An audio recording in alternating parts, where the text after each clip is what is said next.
तो भैया भारत में सब जगह हो रही है एआई की बातें, आर्टिफिशियल इंटेलिजेंस। अब भारत में एआई का सेक्टर कहां जाएगा, हमारा एआई फ्यूचर ब्राइट है या नहीं? आपके ओपिनियंस कमेंट करके बताइए, क्योंकि आज हम इस इंडस्ट्री का एक ओवरव्यू लेंगे और समझेंगे इस स्पेस में क्या चल रहा है। मैं आदित्य अयंगार सीएफए आपका स्वागत करता हूं मास्टर द मार्केट में, एंजल वन की सीरीज जो यहां हर संडे मार्केट के सारे कॉम्प्लेक्स सवालों का सरल भाषा में जवाब देती है। लेकिन वीडियो की शुरुआत करने से पहले हमारे YouTube चैनल को सब्सक्राइब कीजिए और बेल आइकन दबा लीजिए ताकि आप ऐसे high value educational videos miss ना करें। तो हाल ही में आर्टिफिशियल इंटेलिजेंस के बारे में हर जगह हेडलाइंस है, और ये चीज सिर्फ हेडलाइंस नहीं, इसके पीछे कुछ डेटा भी है। जैसे भारत की जो इंडियन ब्रांड इक्विटी फाउंडेशन है, इन्होंने पब्लिश किया कि हमारे देश में एआई की spending annually currently 1.7 billion dollars की है। उसी के साथ जो इंटरनेशनल डेटा कॉर्पोरेशन है, उन्होंने कहा कि भारत में एआई का जो ग्रोथ है वो 31.5% के CAGR से होगा अप अंटिल 2027। साथ ही अगर आप 2023 की डेटा देखो तो आपको पता चलेगा कि भारत में 209 मिलियन डॉलर्स की इन्वेस्टमेंट हुई सिर्फ एआई सेक्टर में। और अगर ये काफी नहीं था तो एक इंडस्ट्री वेटरन जैसे इंटेल के मैनेजिंग डायरेक्टर ने कहा कि भारत ग्लोबली एआई का थर्ड लार्जेस्ट मार्केट बन सकता है। अब देखिए, आर्टिफिशियल इंटेलिजेंस एक ऐसी टेक्नोलॉजी है जिसका यूज लिटरली हर एक फील्ड में किया जा सकता है। जैसे अगर आप हेल्थ केयर के केस में देखो तो वहां पर एआई यूज किया जा सकता है डिजीजेस को प्रिवेंट करने और एडवांस में ट्रैक करने।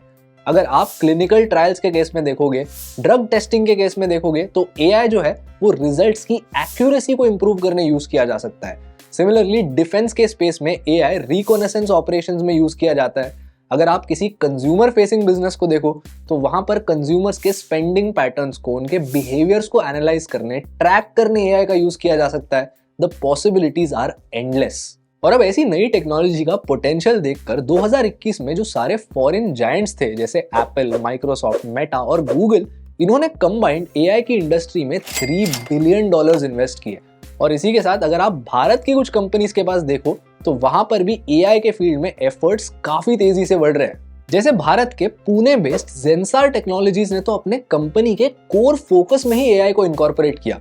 कंपनी की मैनेजमेंट ने कहा कि हमको HR, supply chain, IT operations में एआई को इंटीग्रेट करना है ताकि हमारे ऑपरेशन स्ट्रीमलाइन हो सके और हम कॉस्ट भी सेव कर सके, एंड मोर इम्पोर्टेंटली कस्टमर की जर्नी को और ज्यादा स्मूथ बना सके। सिमिलरली टाटा एलेक्सी ने भी एआई में हेवीली इन्वेस्ट किया है। जैसे इनकी एआई डीएमएस टेक्नोलॉजी के थ्रू ड्राइवर के बिहेवियरल पैटर्न्स को एनालाइज किया जा सकता है।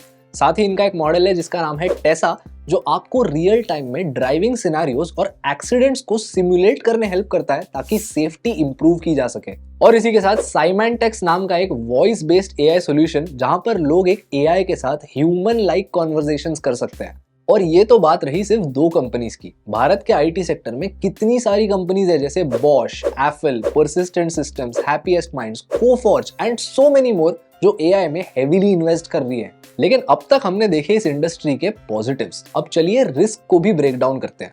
अब देखिए, सीन ऐसा है कि एआई इंडस्ट्री में ना बहुत सारे डेटा इश्यूज है। ये इसलिए होता है क्योंकि एआई मॉडल्स को ट्रेन करने काफी ज्यादा वॉल्यूम में, काफी क्वांटिटी में डेटा लगती है। अब इसके वजह से आ जाते हैं प्राइवेसी कंसर्न्स, क्योंकि इतनी सारी डेटा अगर आपको लानी है तो कहीं ना कहीं प्राइवेसी इश्यूज तो पॉपअप होंगे ही।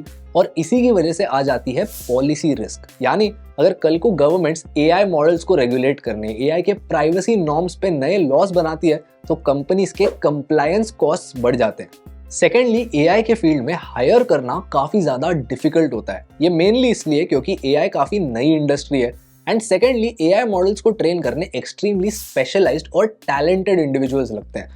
तो ऐसी बहुत सी केसेस आती है जहां कंपनी के पास पैसे तो बहुत ज्यादा है लेकिन हायर करने टैलेंट ही नहीं है। अब कंसल्टिंग जायंट मैकिन्जी ने भी कहा था कि कंपनी का जो एआई प्रोग्राम है वो कितना भी ज्यादा कैपिटल रिच हो, हायरिंग और टैलेंट एक्विजिशन वहां पर एक बड़ा प्रॉब्लम होता है। साथ ही भारत की सबसे बड़ी कंपटीशन यहाँ नहीं बल्कि वेस्ट में, जहां पर AMD और एनवीडिया जैसी बड़ी कैपिटल रिच कंपनीज हर रोज नए नए इनोवेशंस ला रही है। वैसे आपको क्या लगता है, क्या आप इस इंडस्ट्री पर बुलिश है?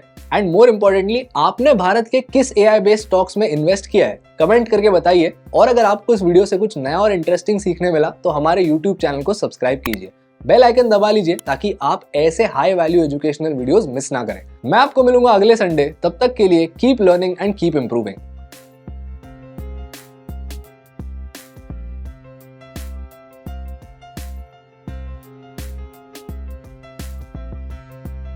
Investments in securities market are subject to market risks. Read all the related documents carefully before investing.